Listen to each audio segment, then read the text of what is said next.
Mesdames, Messieurs, bonsoir, bienvenue dans cette édition d'information. Tout d'abord, sachez que les membres élus du syndicat autonome des magistrats du Niger ont déposé leur démission.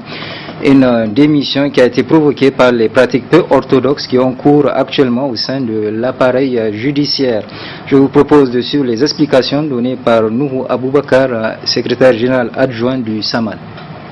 Donc, cette démission, il importe de le rappeler, fait suite à l'appel que nous leur avons lancé dans notre déclaration du 17 septembre passé, et laquelle fait suite au dysfonctionnement constaté de l'organe dont ils sont membres. Donc l'appréciation que nous pouvons faire, c'est que nous nous réjouissons. Nous nous réjouissons de cette marque du respect aux consignes ou à la consigne syndicale qui leur a été donnée. Un temps, vous avez suivi, de l'autre côté, on disait qu'ils n'allaient pas le faire parce qu'ils jouissent de plus de légitimité que le syndicat. Aujourd'hui, ils ont donné la preuve du contraire. Et l'appréciation ou le message que nous voulons ou que nous lançons à travers cette démission aujourd'hui effective de nos militants du CCM, c'est qu'il faut qu'on clarifie les règles du fonctionnement de cet organe. C'est un organe qui joue un rôle crucial dans la gestion de la carrière des magistrats. C'est l'organe de nomination, c'est l'organe d'affectation. Nous ne pouvons pas continuer à observer des irrégularités, des situations inédites qui sont en train de s'opérer à chaque fois qu'il y a la réunion du CSM et que nous restons bouche bée. Je vous apprends aujourd'hui chose curieuse au rang de ces situations inhabituelles. Nous totalisons un nombre de plus de 20 ou de près de 20 magistrats maison qui sont là, qui sont relevés de leurs fonctions. Nous l'avons dénoncé à l'occasion d'une de nos déclarations du 12 août. Nous avons dénoncé cet état de fait, mais à l'issue de la toute dernière, d'autres ont été relevés sans qu'ils ne soient affectés, sans qu'ils ne soient... Ils ont été remplacés de leur poste, disons, sans qu'ils ne soient affectés à d'autres fonctions. Et malheureusement, ce qui se passe, c'est que pour ces gens-là, ces magistrats qu'on a remerciés d'une autre manière, qui sont là en train d'attendre sans rien faire, on ne leur reproche aucune faute disciplinaire. Ils n'ont aucun dossier disciplinaire. Aucune procédure disciplinaire n'est engagée à leur rencontre. Donc, nous, c'est pour carrément ramener l'orthodoxie au niveau de cet organe-là que nous avons envisagé la prise d'une telle mesure, parce que sans nos militants, on ne peut pas le faire. Et nous pensons que ceux à qui nous avons envoyé ce message vont nous entendre et accepter qu'il y ait une clarification des règles du fonctionnement de cet organe pour éviter une gestion informelle de la gestion des magistrats. Ensuite, la 7e session de l'université d'été du LASDEL a pris fin cet après-midi. Le thème qui avait été mis en avant est politique publique, action publique et gouvernance. Nasser Antoufo pour le compte-rendu. C'est sur une note de satisfaction totale qu'ont pris fin les travaux de la 7e session de l'université d'études de laboratoire d'études et de recherche sur les dynamiques sociales et le développement local, LASDEL. Une rencontre qui vise la mise à niveau des stagiaires du niveau maîtrise et post-maîtrise. Lorsqu'on réunit des professeurs viennent de différentes régions du monde. Lorsqu'on réunit des étudiants pendant 2 semaines à aborder des questions scientifiques et dans le cadre des cours, mais également dans le cadre de l'enquête de terrain, lorsque tout se passe bien, on ne peut qu'être satisfait. Je pense que les enseignants se sont donnés à fond, les étudiants aussi, et nous pouvons dans l'ensemble considérer que nos objectifs ont été atteints. Une rencontre qui a permis aux stagiaires d'être outillés sur la politique publique, action publique, gouvernance, thème de la dite session. Je pense que le seul problème aujourd'hui qui s'impose à l'Afrique, je pense que l'OLASDEL, en amenant des étudiants de Madagascar, de Mozambique, des différentes parties de l'Afrique de l'Ouest, ça montrait que le problème du continent jusqu'à aujourd'hui est son incapacité de circuler en lui-même.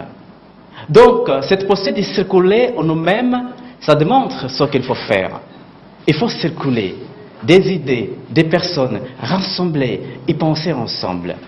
Donc, je voulais remercier à tous les profs qui ont dédié leur force, leur énergie pour nous enseigner, pour nous apprendre des choses nouvelles, pour nous ouvrir des possibilités de connaissances. Pour cette raison, je vous remercie au nom de tous les stagiaires. Merci. Des attestations ont été remises aux récipiendaires. Le doyen et le plus jeune des professeurs, eux, ont été couronnés à cette 7e session de l'Université d'été de l'ASDEL.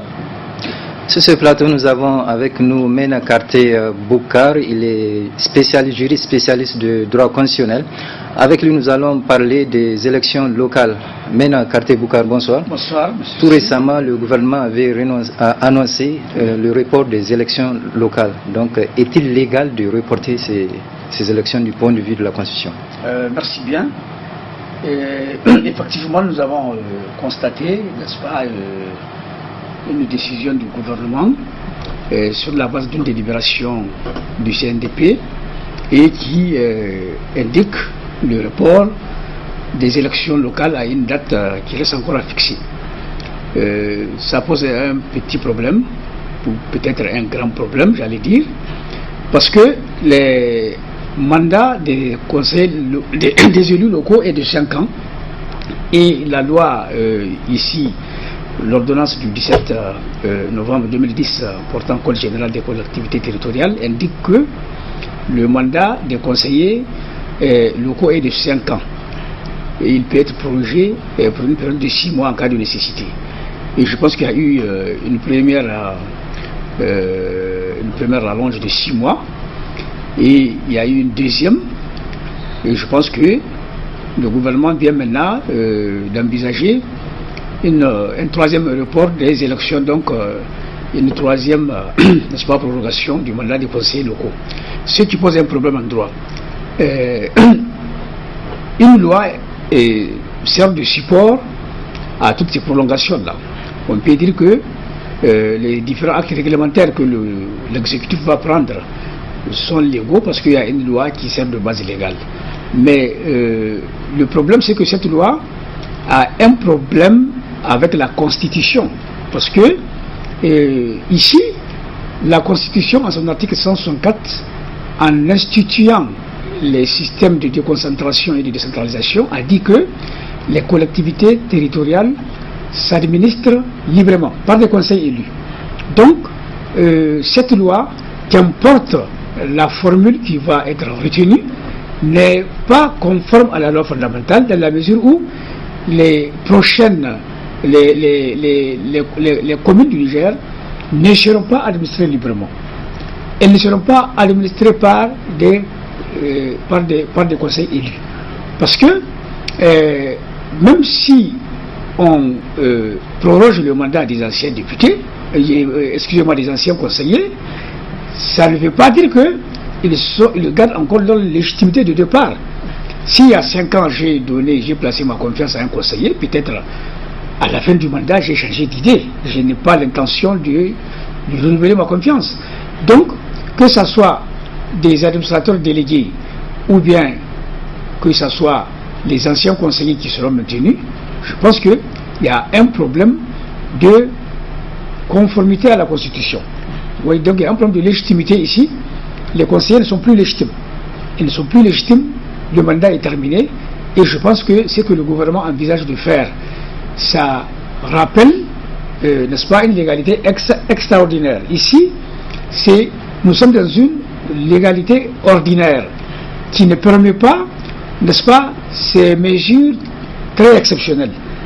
Si les militaires, n'est-ce pas, ont procédé à la désignation des administrateurs délégués, c'est parce que c'est une période d'interruption de pouvoir constitutionnel. Mais nous ne sommes pas dans ce cas.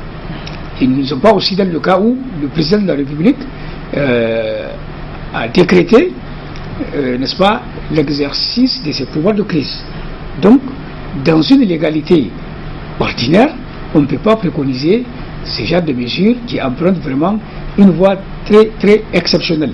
Donc, de ce point de vue, je pense que la prolongation de ce mandat, elle n'est pas conforme à la loi fondamentale, parce que là, les populations ont été, n'est-ce pas, ne sont pas autorisées, n'est-ce pas, à élire par elles-mêmes les personnes qui vont gérer leur affaire de proximité. Donc je pense qu'il y a un problème de droit vraiment très complexe à ce niveau-là.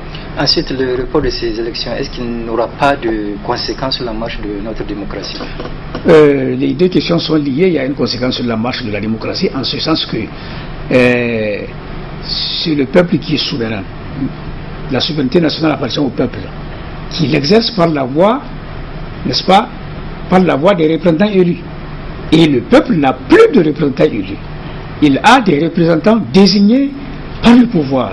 Donc ça traduit ici une sorte de recul démocratique, parce que la décentralisation elle-même, c'est-à-dire sa vocation première, c'est consolider la démocratie, notamment en participant, en faisant participer, n'est-ce pas, le peuple à la gestion des affaires locales.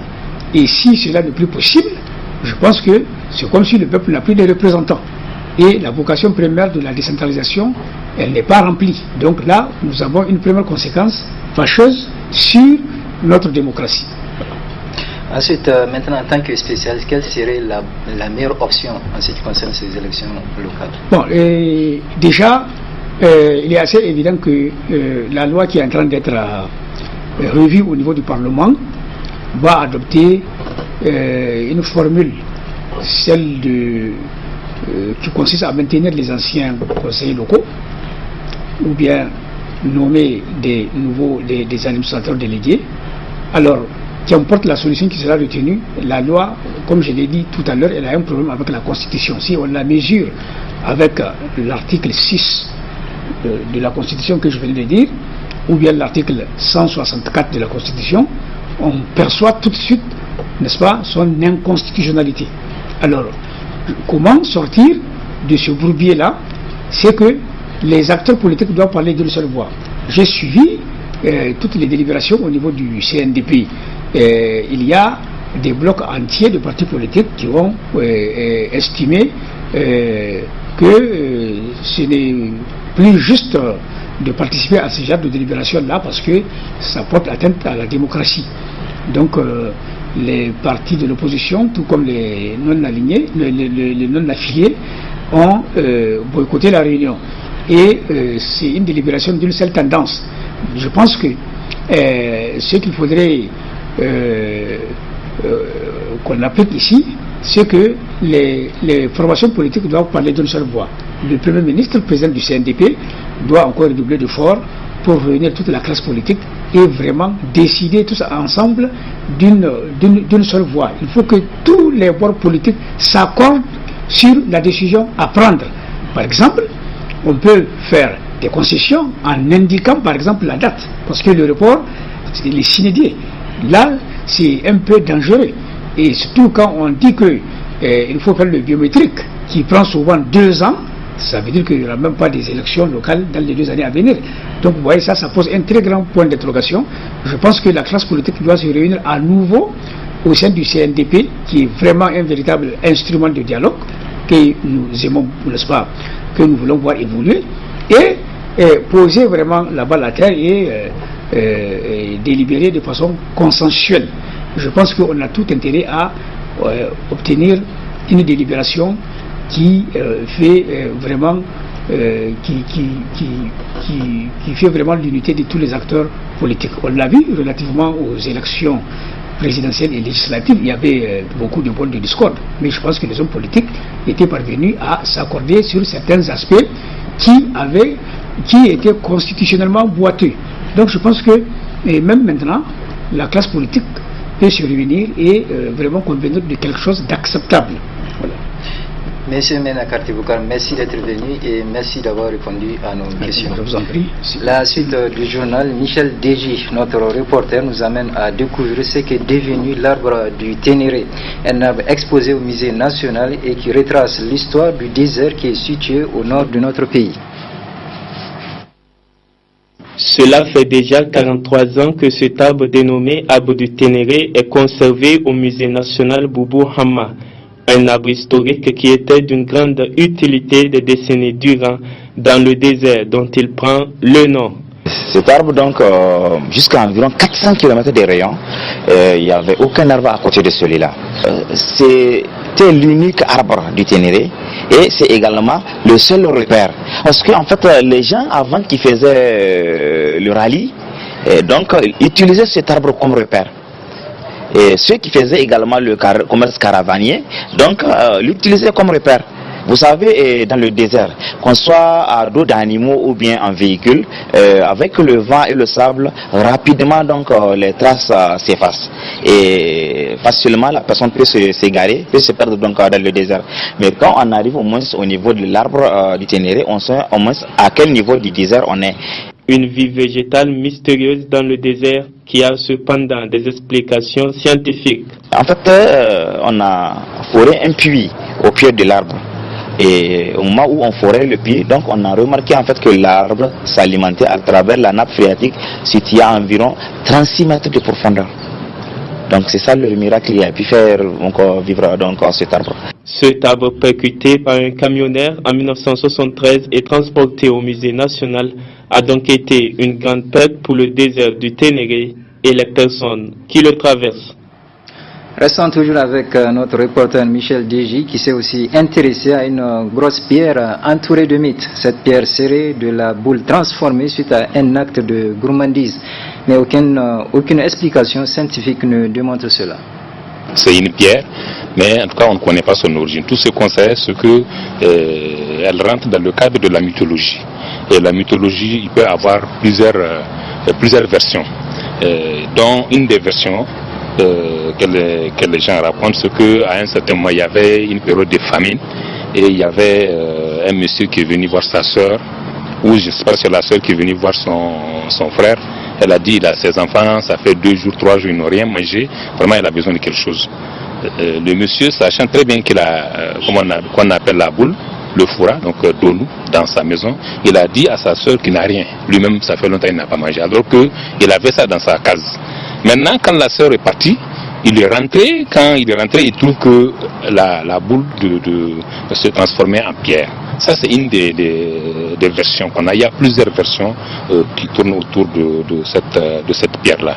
Et je dis que c'est aussi une bonne chose parce que le musée ne conserve pas seulement les objets. C'est vrai, c'est un objet matériel qu'on a devant nous, mais il y a toute cette histoire de la mythologie. Et la mythologie, vous savez, je ne rentre pas dans la définition, mais c'est aussi un moyen d'éducation. Vous savez, en Afrique, ce que compte la mythologie, les légendes, les contes, ce sont des choses, c'est aussi des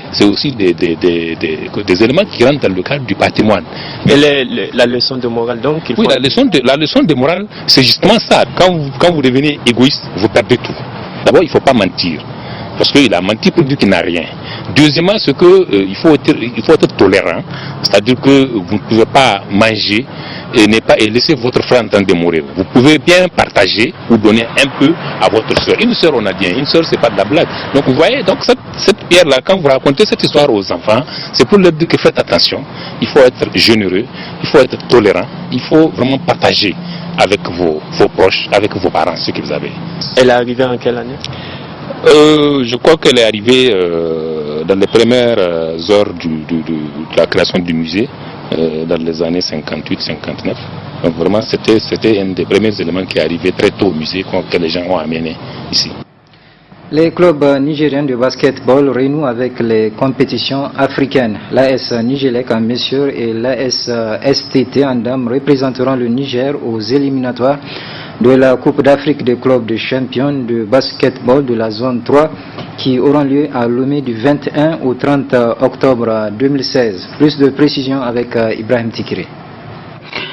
C'est un baptême de feu pour l'AS Nigelec section basketball à l'occasion des éliminatoires de la Coupe d'Afrique des clubs champions de la zone 3. Un tournoi prévu à Lomé du 21 au 30 octobre 2016. En préparation depuis un mois, le groupe de l'AS Nigelec se porte très bien. Sur le plan tactique, tout se passe à merveille. Et on espère vraiment que là-bas, une fois là-bas, tout se passera aussi à merveille, Inch'Allah. Et dans les conditions dans lesquelles nous sommes, on espère vraiment faire quelque chose, Inch'Allah. Le groupe va très bien aller. On se comprend entre nous. C'est comme vous l'avez dit, ça fait un mois qu'on joue et c'est des jeux intensifs et tout va bien. On arrive à se comprendre sur le jeu et on arrive à s'en sortir. Pour les techniciens de la Fédération nigérienne de basketball, le Niger sera présent à Lomé avec des ambitions. La préparation de l'équipe a commencé juste après la Coupe nationale, c'est-à-dire on s'est servi de la Coupe nationale pour enchaîner avec la préparation de l'équipe. Et ça fait maintenant bientôt un mois que l'équipe se prépare pour les éliminatoires de la zone 3 des clubs champions. Et les dirigeants de l'AS Nigelec ont jugé utile d'engager cette équipe, c'est parce qu'ils comptent vraiment sur ces joueurs. C'est des joueurs qui jouent depuis quelques années ensemble et vraiment l'expérience au niveau international va nous permettre quand même de voir un peu le niveau du basketball nigérien. Et ça va être aussi intéressant par rapport à la préparation de l'équipe nationale. C'est la première participation quand même au niveau masculin même. Il faut dire que l'ASBI a participé à cela 2 ans, mais au niveau des hommes, c'est quand même la première participation. Et là, vraiment, on part découvrir. Si on arrive à gagner quelques matchs, ça va être bien quand même pour le basketball nigérien. Côté dirigeant de l'AS Nigelec, l'on ne ménage aucun effort pour faire une belle prestation au stade omnisport de Lomé. Une trentaine de clubs masculins et féminins de basketball de 8 pays s'affronteront dans le cadre des éliminatoires de la Coupe d'Afrique des clubs champions de la zone 3 du Conseil supérieur du sport en Afrique. C'est du 21 au 30 octobre 2016 à Lomé. Ce journal est à présent terminé. Merci de l'avoir suivi et je vous souhaite de passer une excellente soirée.